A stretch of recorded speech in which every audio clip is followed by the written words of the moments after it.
Uh, the interferometry work, particularly in spatial domain, started 1801 when Young's experiment showed that when you send a beam through two pinhole, and then at the focal point, it is not that I plus I, it is I plus I equal to 4I, and I plus I is 0.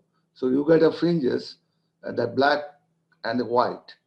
So this gives you, and then if you change the lambda, you can vary the position. So it becomes, it varies between 4I and 0. Now, this concept was used by, suggested by Fizeau in 1867. He says that if you put a mask over a telescope, and then you put a two different hole, and you will be able to probably resolve a star. That is, if the star diameter falls within that telescope size, you'll be able to measure the diameter of a star. So in 1874, Stephen, he used focal refractor, which is just only 20-inch telescope, that is 65 centimeter separation. He could go up to the end, and then he could see fringes, because those days there was nothing to record them. But he could not see any, it is not approaching towards the resolving the star. Then he realized that star is much, the angular diameter is much smaller than the size of the telescope. And then later on, Michelson, he also used the same technique with a bigger telescope, that is 40-inch Yerkes refractor, but he could not resolve any star, but he could resolve at least he could measure the diameter of Jupiter Galilean satellites with Fizeau mask on top of 40-inch Yerkes reflector. Then later on, Michelson, what he did is that he used 100-inch telescope, where he has put 7-meter distance iron bar, and then put 4 mirrors, M1, M2, M3, M4, in a periscopic fashion, brought the beam to the focus, and then he could resolve 6 stars. That is, he could measure the diameter of Alpha Orionis, that is Betelgeuse, that is the supergiant, and then another 5. So 6 of them he could resolve, but then again, he could not record the fringes. What he did is that he observed them, and then as he went at the edge, then he could see that the visibility of the fringes are coming down. Now, same kind of experiment which we did in, this is the setup, we have done it in mid-80s in with 1-meter telescope. And then what we did is that we have enlarged the beam, that is F13 beam of that 1-meter telescope. We made it M65, F65. Then we put a filter, broadband filter. Then we put 16 mm movie camera. Those days we got a 16 mm film, and then we could record those fringes. But then again, obviously, we could not resolve any of those stars because 40 inches is too short. So then what Michelson and the Fees decided to proceed further. What he has done is that he has put 50-meter the iron bar, and then he put the mirror in different places and tried to get the fringes with eyepiece. In 1938, he could measure one more extra star, that is 6 became 7 star, they could resolve. But then finally Second World War came, and then he had to wind up the experiment. Then there is a gap between 1938 and then 1950, when radio astronomers were facing problem with cable. In those days, cables are not available. And then what Henry Brown came up with an idea that we would observe the radio sources with intensity interferometry. That is, intensity interferometry is a second-order correlation. So obviously, number of photons would be much less compared to the amplitude interferometer like Michelson did. So that was the time which they have discovered at a distance of 4 kilometers away, and then 6 kilometers. There are 2 errors they have put, Henry Brown and Jennison. You can see that Jennison is here, and then Professor Milal Das Gupta. was a young person at that time. He went there to do his PhD under Henry Brown from Calcutta University. And then these people, they have resolved, they have discovered the double radio source of Cygnus A. In fact, this is one of the 10 discoveries even today in the radio astronomy field. And you can see that this is the source. And if you see that subsequent photograph of VLA, that is 27 elements of the antenna at a distance of the maximum baseline was 21 kilometers. And the amplitude interferometry, they found that same source in the same direction with a better intensity profile, you can see that. But then again, there is a discussion that whether the same source is considered to be a black hole. That is today's hot topics, because this year Nobel Prize was given to Penrose, who did some theoretical calculation, and then the Andrea Gray and Ganzel, Renard Ganzel were given the remaining half Nobel Prize to discover that, to identify the supermassive basic black hole in the galactic center of Milky Way.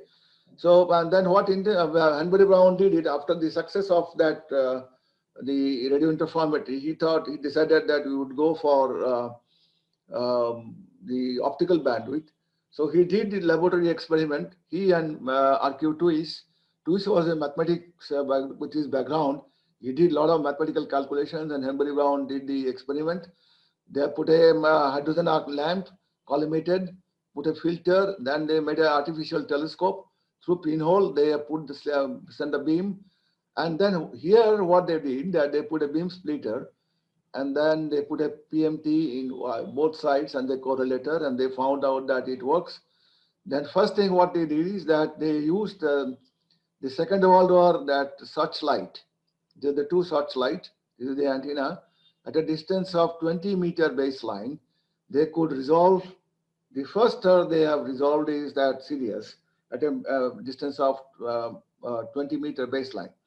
And then what they did, that they, with this, they got a boost, got some fund. They went to Australia. There's a place called Narrabri, and then they set up these two big telescopes. This is essentially there are 251 elements, hexagonal size. The total area, that the diameter is 6.5 meter, and then focal length is 11 meter. At a distance of 180-meter baseline, and this is a circular track. And with this instrument, they could resolve 32 stars, and they could go only up to plus 2.5, because it's a second order correlation, and they put a very narrow band filter. So then the most of the photons they lost. And in fact, they could even measure the orbit of Spica, which is a very close binary. And the results which they have got is, even today, it is about 1% accuracy, and the people are using as a reference. Now the 70s, that the people, the Michelson, other people, they faced that the atmospheric turbulence were creating problem, whereas in this case, that intensity interferometry atmosphere is not creating that kind of a problem. But the amplitude interferometry, if you want to go much beyond the fainter stars, then this atmospheric turbulence is creating problem is like this, that starlight above the atmospheric turbulence, it's a plane wave. As it passed through the atmospheric turbulence, because these are all eddies, and eddies are formed because of the temperature variation, and then each one is acting as a telescope.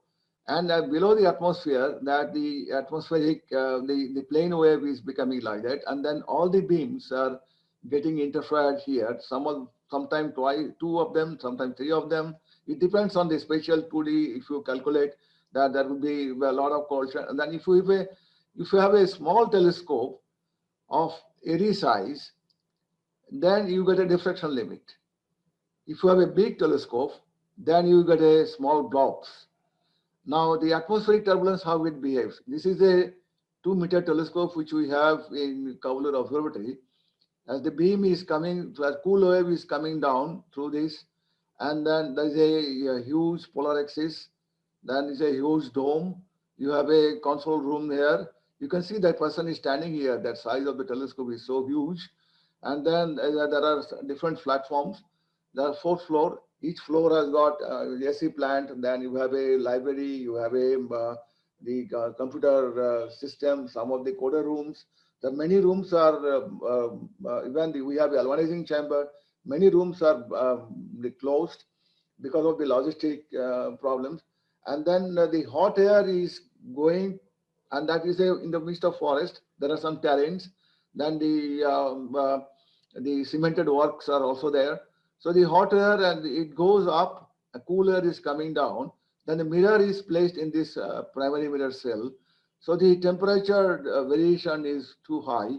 So even if you have 1 degree temperature difference, you will lose half an arc second seeing.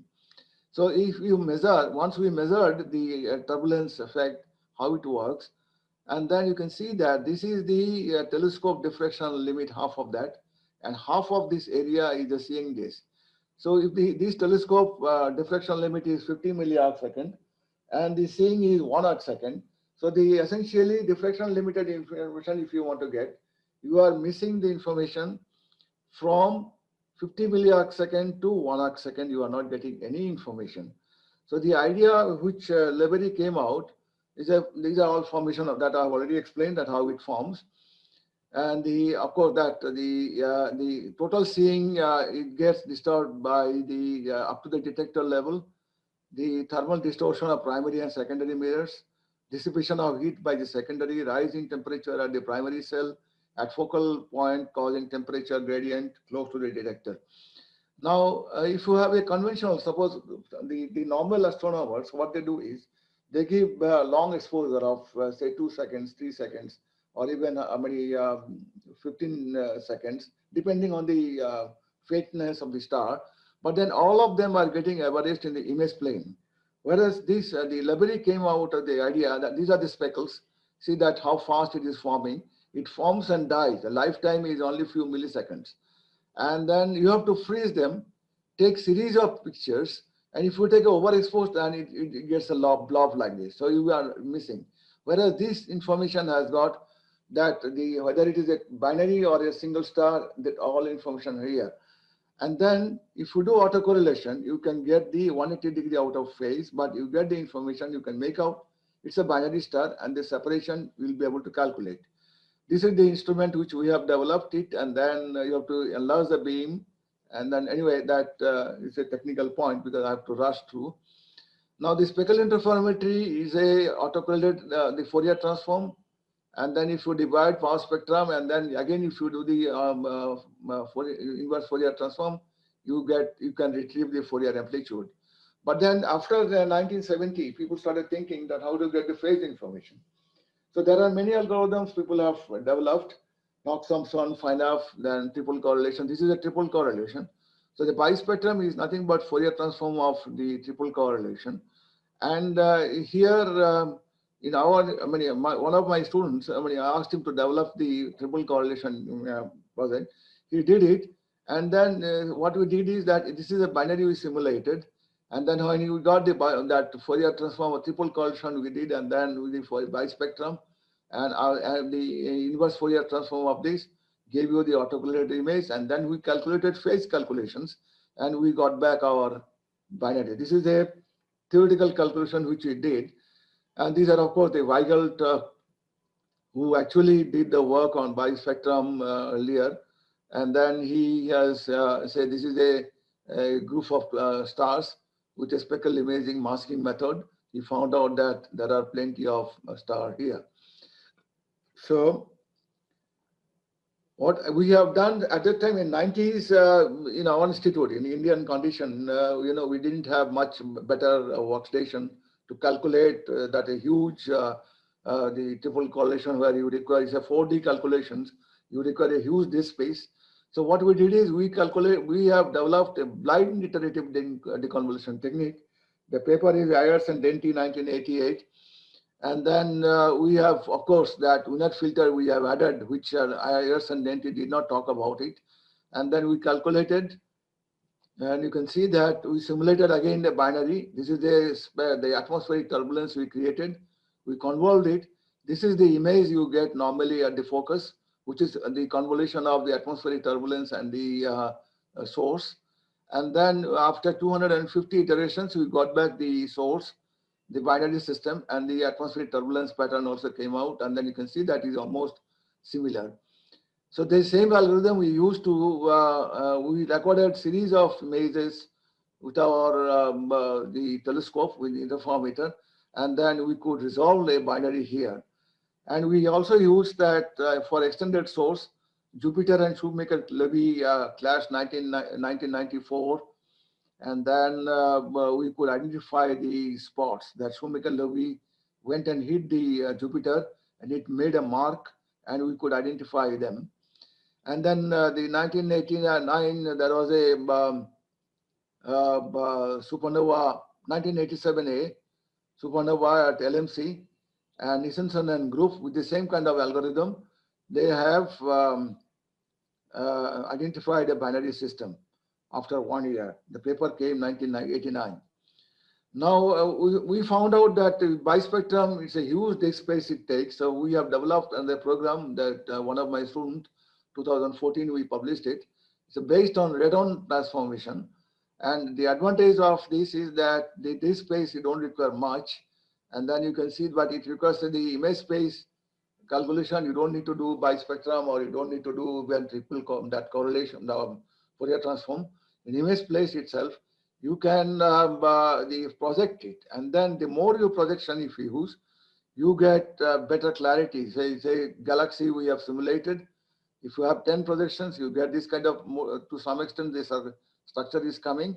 And if you have 150 projections, you get the clarity is much better. The time consume also, that the direct bispectrum 200 frames takes 1 hour 21 minutes, and whereas tomography code 180 projection rate takes only 15 minutes. And then the maximum size limit for bispectrum is 200 by 200, whereas it is 10,000 by 10,000 pixels. So you can see that speckle frame, the same star which we have done earlier. We use that what do you call the radon transformer based, and then we could resolve the reconstructed image. So it came out exactly same pattern. Now then, the 90s people started using adaptive optics. It's nothing but real-time analysis. So if you have a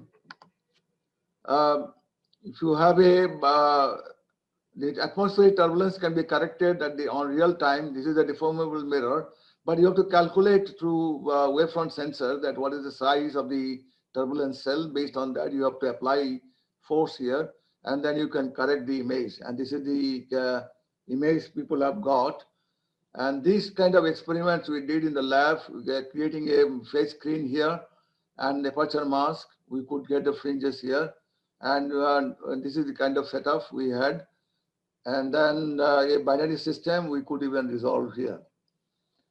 Now you can see that the Shack-Hartmann sensor we used, and then aberrated image here, and then through adaptive optics system, you can see the sharp image is coming. Now the galactic center bedding and groove, 1997 ISO 3.6 meter telescope they used. This is the galactic center at Sagittarius, Milky Way.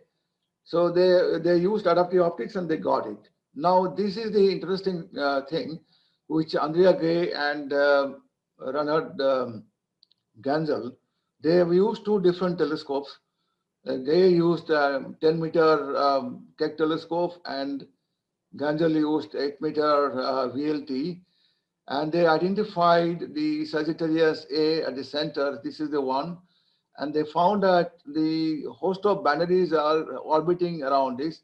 They have taken several, I think, few decades of data, and then they calculated the orbit, and then he found that they calculated the orbit, how many years it takes to go around that particular spot, and all these stars are going around this. This is how they identified that the supermassive black hole. For that, these two gentlemen, that persons got Nobel Prize. And the accuracy of the interferometric data is so huge. You can see that this is the one that 1961 to 2000, from 61 to 70, there was no interferometry. you can see that error bar is quite high. Whereas the subsequent measurement from 75 onwards, we have done this calculation in our institute. You can see that they're all fitting the curve. And in fact, this algorithm was based on the Jacobian matrix, which was developed by us. And we found out, and these are all published in my book, it is available. Now then came in 74, 75 that whether a single telescope is good enough to go for more the much many fainter stars to resolve them. So Lebary came up with an idea that if you have a two telescopes, like in astronomy, you put two different places, get the fringes, and then one of these speckles from one telescope, another speckle from another telescope from the same source. Once they get merged, you get a fringes here, and then after that you start correlating autocorrelation and then change the baseline and where it gets resolved. The first experiment, humble away, he started with this. He resolved alpha Lyra, and then that is in the Nice observatory. Then he shifted to Callan observatory. This is the fringes they got. This is the autocorrelated one. Then subsequently, that was the forerunner of this telescope, that is 1.5 meter, 2 mirrors. And then this is a central lab. This is